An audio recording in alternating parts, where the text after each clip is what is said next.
Terima kasih Bapa untuk cinta-Mu kepada kami.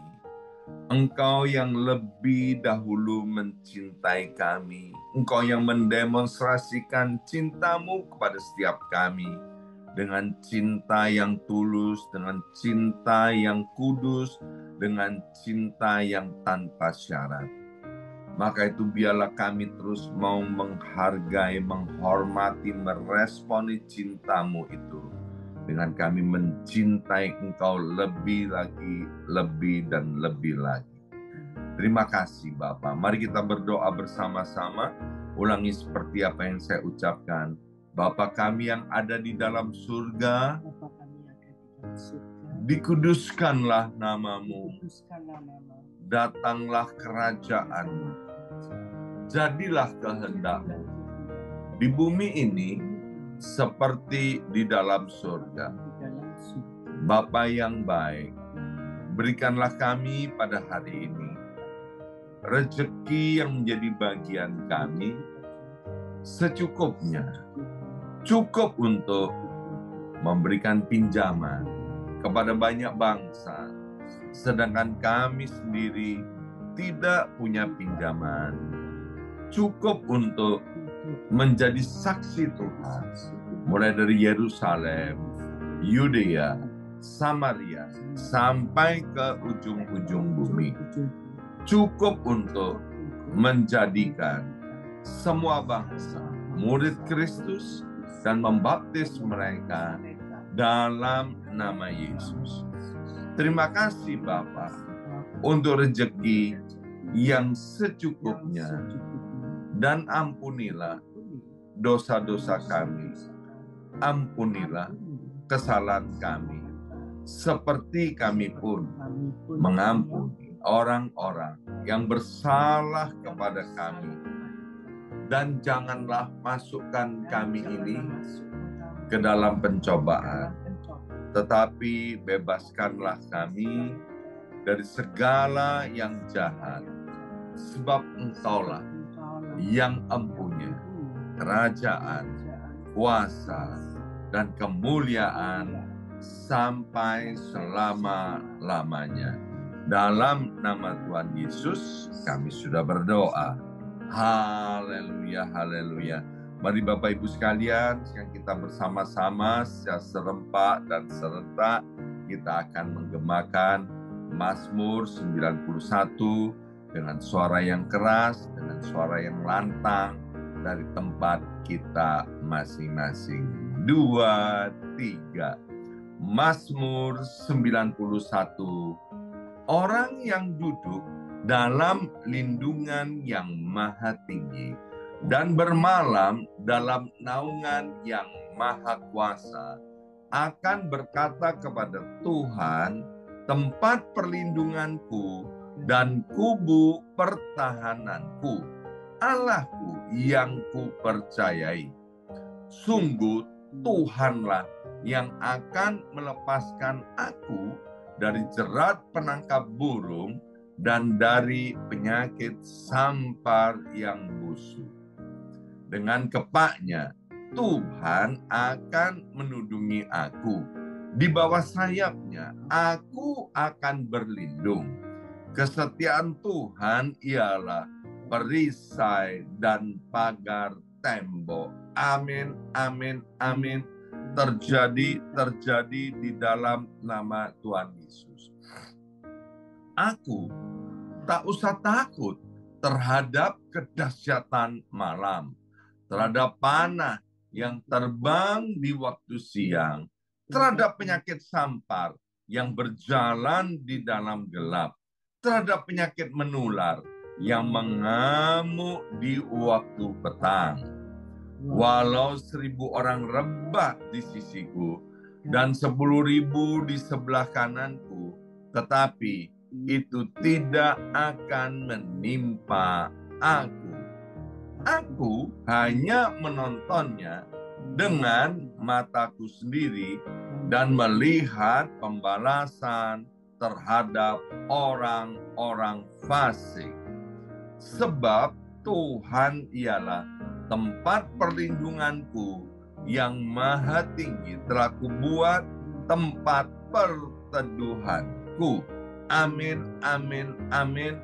Terjadi di dalam nama Tuhan Yesus.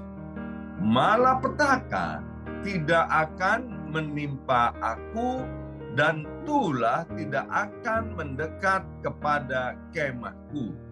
Sebab malaikat-malaikat Tuhan akan diperintahkan oleh Tuhan kepadaku untuk menjaga aku di segala jalanku. Para malaikat Tuhan akan menatang aku di atas tangannya, supaya kakiku jangan terantuk kepada batu. Singa dan ular tedung akan aku langkai. Aku akan menginjak anak singa dan ular naga. Amin, amin, amin. Terjadi di dalam nama Tuhan Yesus. Sungguh hatiku melekat kepada Tuhan, maka Tuhan akan meluputkan aku, Tuhan akan membentengi aku, sebab aku mengenal nama Tuhan. Bila aku berseru kepada Tuhan, Tuhan akan menjawab. Tuhan akan menyertai aku dalam kesesakan. Tuhan akan meluputkan aku dan memuliakan aku. Dengan panjang umur akan Tuhan kenyangkan aku, dan akan Tuhan perlihatkan kepadaku keselamatan daripadanya. Amin, amin, amin. Terjadi di dalam nama Tuhan Yesus. Terima kasih Bapa untuk kasih kebaikan dan kemurahan Tuhan. Sebentar kami akan mendengarkan sebagian daripada kebenaran firman Tuhan. Kami mengundang Allah Roh Kudus untuk mengurapi kami semua yang hadir pada hari ini. Anugerah kami dengan hikmat dan pewahyuan daripada sorga, sehingga membuat mata hati dan mata rohani kami boleh menjadi terang. Dalam nama Yesus, yang siap mendengarkan firman Tuhan, angkat jempolnya ke depan dan katakan amin 3 kali. Amin, amin, amin. Salam revival, salam kebangkitan. Semangat pagi. Semuanya semangat pagi. Apa kabarnya Bapak Ibu sekalian? Haleluya, haleluya. Senang sekali hari ini Sabtu, tanggal 21 Oktober 2023 boleh bersama-sama kembali dengan Bapak, Ibu, anak-anak Tuhan yang luar biasa ya. Mari kita buka Alkitab kita dari kitab Kejadian pasal yang ke-26. Kejadian pasal 26. Kita baca ayat yang pertama. Kejadian pasal 26. Maka timbullah kelaparan di negeri itu. Ini bukan kelaparan yang pertama yang telah terjadi pada zaman Abraham. Sebab itu Ishak pergi ke Gerar kepada Abimelek, raja orang Filistin. Ya, kalau kita sembahyang, kalau kita berdoa, Bapak Ibu sekalian, kita seringkali mendengar doa begini. Allah yang disembah oleh Abraham, Ishak, dan Yakub, atau Allah yang disembah oleh Abraham, Ishak, dan Israel. Ya, Ishak ini dikenal sebagai seorang pria, seorang suami yang setia, takut akan Tuhan, dan cinta akan Tuhan. Ya, nah kalau kita baca dengan teliti, Bapak Ibu sekalian, ya, Ishak ini waktu ayat ini ditulis, waktu apa yang dikisahkan di Kejadian 26 ini, posisi Ishak ada di tanah Kanaan. ternyata di tanah Kanaan bisa terjadi yang namanya kelaparan. Dan dikatakan ini bukan kelaparan yang pertama kali terjadi. Kelaparan ini juga pernah terjadi, yaitu pada zaman Abraham. Dulu waktu saya pertama kali menjadi anak Tuhan, saya begitu antusias, saya begitu semangat, sehingga dalam kesaksian saya bilang begini, dulu waktu nggak percaya Tuhan, itu banyak masalah. Tapi setelah percaya Tuhan, saya nggak punya masalah. Wah, keren kesaksiannya Bapak Ibu sekalian. Tapi itu kesaksian yang salah. Kesaksian yang nggak benar. Kesaksian seorang yang semangat, berapi-api, ya kan? Tapi nggak benar. Sampai satu kali senior saya, dia bilang begini, Pak, kesaksiannya bagus, tapi ya kan, nah, harus didengar setelah tapinya itu apa, ya kan? Tapi Pak, salah. Selama kita hidup di atas muka bumi ini, kita akan mengalami yang namanya masalah. Tiap-tiap orang akan mengalami yang namanya masalah, cuman masalahnya berbeda-beda, ya. Bapak Ibu sekalian, percayalah kalau hari ini kita masih hidup di atas muka bumi ini, kita harus tahu bahwa masalah itu akan terus ada. Tinggal bagaimana ketika masalah itu datang menimpa kita, apa yang harus kita kerjakan. Jangan sampai kemudian kita salah bertindak. Kalau kita salah bertindak, maka itu Bapak Ibu sekalian nanti bisa hal-hal yang lebih buruk yang akan terjadi, bukan semakin baik. Maka itu Bapak Ibu sekalian, ketika kita rajin pergi berdoa, rajin beribadah, udah mengembalikan persembahan persepuluhan, rajin melayani, dan kemudian tiba-tiba krisis itu datang menimpa, please jangan seorang pun kemudian menjadi putus asa, heran, kemudian bertanya-tanya, mengapa kok ini semua bisa terjadi? Ya memang Tuhan nggak pernah berjanji, kalau kamu nanti ikut aku, ya kamu nggak akan mengalami masalah. Enggak. Roma 8 ayat 37 berkata, oleh karena Kristus, kamu ini lebih daripada pemenang. Kalau bicara soal kemenangan, itu kan soal ada pertandingan atau perlombaan, ada sesuatu yang harus dihadapi, dan ketika waktu menghadapi, menang, ya. Jadi masalah itu akan ada, tapi biarlah Bapak Ibu sekalian, kita ini beruntung karena di dalam Yesus Tuhan, yang pertama di hadapan Allah Bapa kita ini sebagai anaknya, di hadapan Tuhan Yesus kita ini sudah ditebus menjadi miliknya. Kemudian di hadapan Roh Kudus, tubuh kita ini adalah istananya Allah, bait Allah, tempat kediaman Allah. Maka itu ketika menghadapi masalah-masalah Bapak Ibu sekalian, ya, jangan kemudian kita menjadi kecut dan tawar hati. Amsal bilang, kalau kita menjadi kecut dan tawar hati, maka kekuatan kita akan menjadi lemah, ya.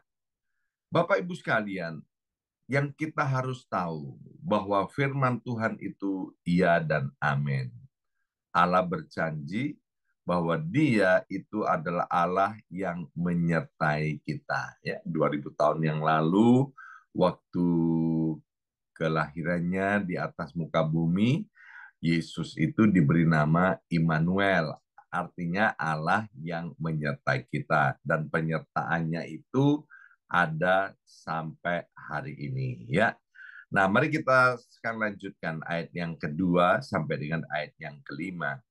Lalu Tuhan menampakkan diri kepada Ishak serta berfirman, janganlah pergi ke Mesir, diamlah di negeri yang akan ku katakan kepadamu. Bapak Ibu sekalian, Tuhan kita adalah Allah yang maha hadir, Allah yang maha kuasa, dan Allah yang maha tahu. Ya, nah Tuhan kita itu adalah Tuhan yang hidup, Bapak Ibu sekalian, Tuhan yang real, Tuhan yang nyata. Jadi waktu kita anak-anaknya sedang menghadapi masalah, itu Tuhan tahu. Ya, Tuhan tahu dan Tuhan hadir serta Tuhan mau berbicara kepada kita bagaimana kita harus bersikap dan berespon ketika masalah itu terjadi. Ayat yang kedua tadi berkata bahwa Tuhan kemudian berfirman kepada Ishak dan Tuhan tahu apa yang ada di dalam hatinya Ishak. Karena Ishak waktu dia lihat krisis, wah ini yang paling bagus pergi ke Mesir ya. Kalau kita belajar Bapak Ibu sekalian tentang pengungsian ke Mesir pada waktu mengalami bencana kelaparan ya, Abraham tadi dikatakan udah pernah mengalami. Ishak yang kita baca ini sedang mengalami. Yakub nanti anaknya Ishak juga mengalami hal yang sama, pernah mengalami masa kelaparan itu. Pada waktu zamannya Abraham, Abraham kemudian mengungsi ke Mesir, Bapak Ibu sekalian, ketika terjadi kelaparan di Kanaan. Dan yang luar biasa, Tuhan itu tidak memerintahkan Abraham untuk pergi ke Mesir, tapi Tuhan juga nggak melarang Abraham pergi ke Mesir. Ya, Abraham adalah bapak segala orang beriman. Jadi dengan iman dia bertindak, melangkah, pergi ke Mesir.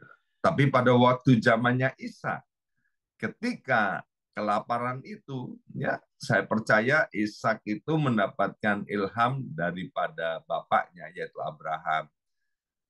Mungkin waktu sedang mau tidur atau sedang ngobrol atau sedang main ya. Abraham itu cerita sama anaknya Ishak, Ishak dulu ya waktu papa tinggal di sini itu pernah loh ada terjadi kelaparan yang hebat. Terus papa sama mamamu sepakat kami ngungsi ke Mesir dan di Mesir kami diberkati. Nah, itu rupanya Bapak Ibu sekalian tertanam dalam alam sadar dan alam bawah sadar daripada si Ishak. Maka itu sebagai orang tua ya, kita itu harus memberikan teladan kepada anak-anak kita. Mungkin anak-anak kita seolah-olah sedang tidak melihat atau sedang tidak memperhatikan atau seolah-olah tidak melihat, seolah-olah tidak memperhatikan. Tapi Bapak Ibu sekalian, dia bisa menyerap apa yang disampaikan oleh orang tuanya. Ya, itu perlu kita sebagai ayah dan ibu, orang-orang untuk memberi teladan kepada anak-anak kita. Ya, nah kembali kepada Ishak. Waktu Ishak mau pergi ke Mesir, Tuhan melarangnya. Ya, tetapi nanti kalau Bapak Ibu sekalian baca Kejadian Kejadian 46 ya, waktu Yakub mengalami kelaparan di tanah Kanaan, Tuhan bicara lain lagi kepada Yakub.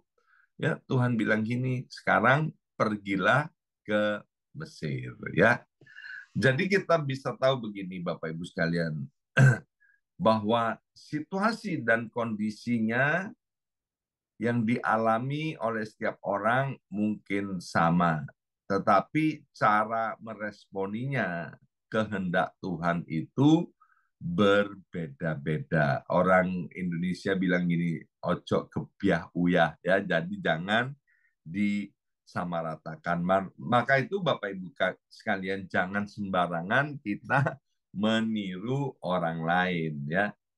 Yang paling penting ketika menghadapi krisis itu, kita harus pasang telinga kita, buka telinga rohani kita lebar-lebar untuk mendengar suara Tuhan, apa yang Tuhan kehendaki.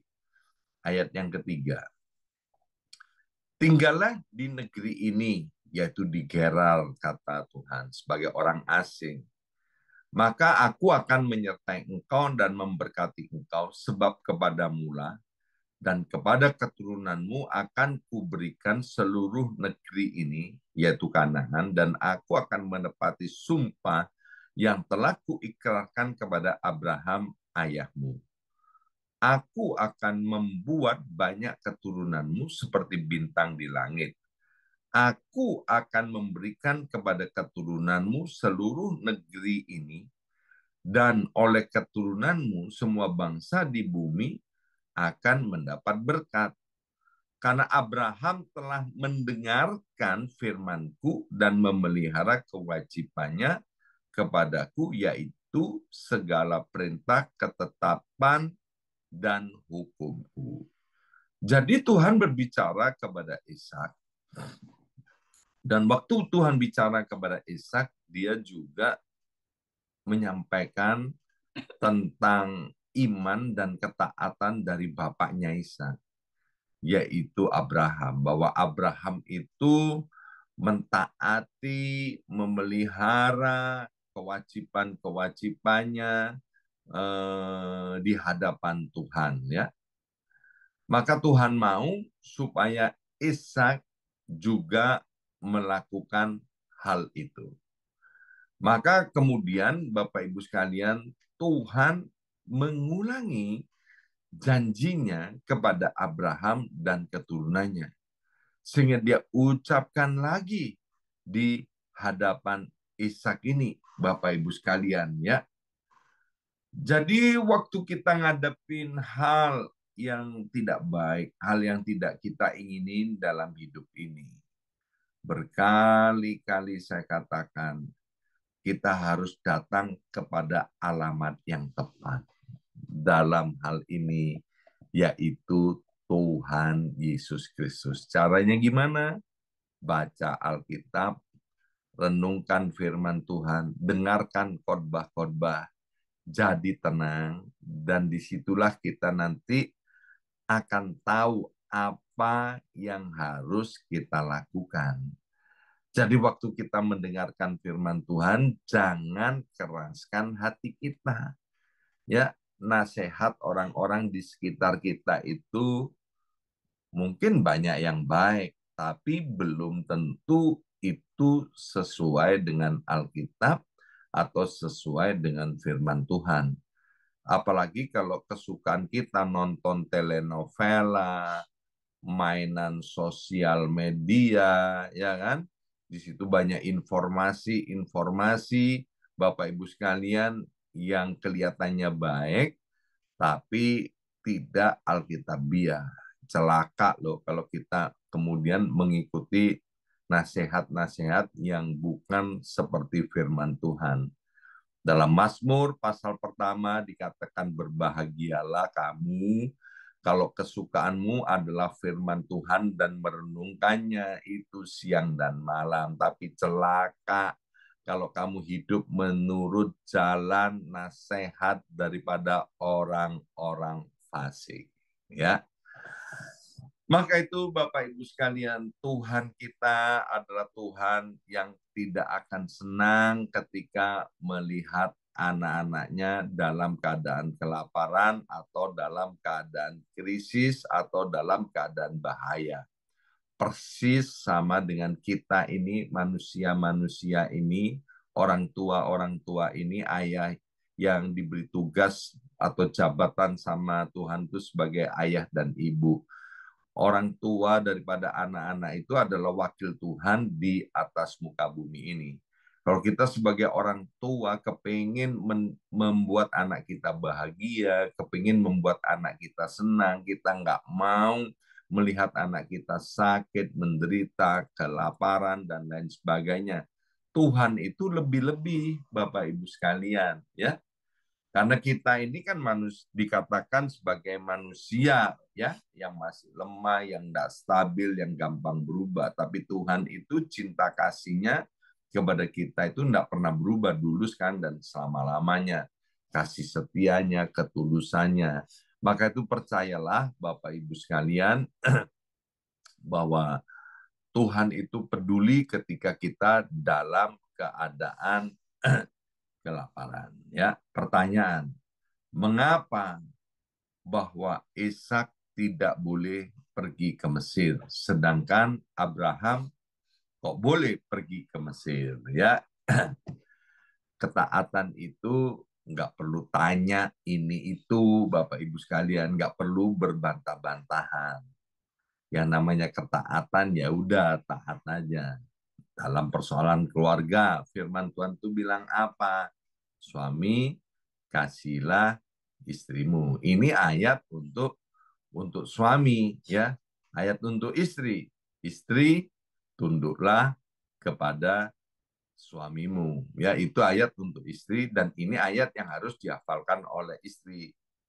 Suami nggak perlu hafal ayat tentang istri tunduk kepada suami, karena itu ayat bukan untuk suami, itu ayat untuk istri. Tapi seringkali suami itu dia ingatkan istrinya, kamu mesti tunduk kepada suami. Dan istri juga sering ingetin ayat, firman Tuhan bilang, suami kasihlah istrimu, ya. Biarlah masing-masing berurusan sama Tuhan, ya.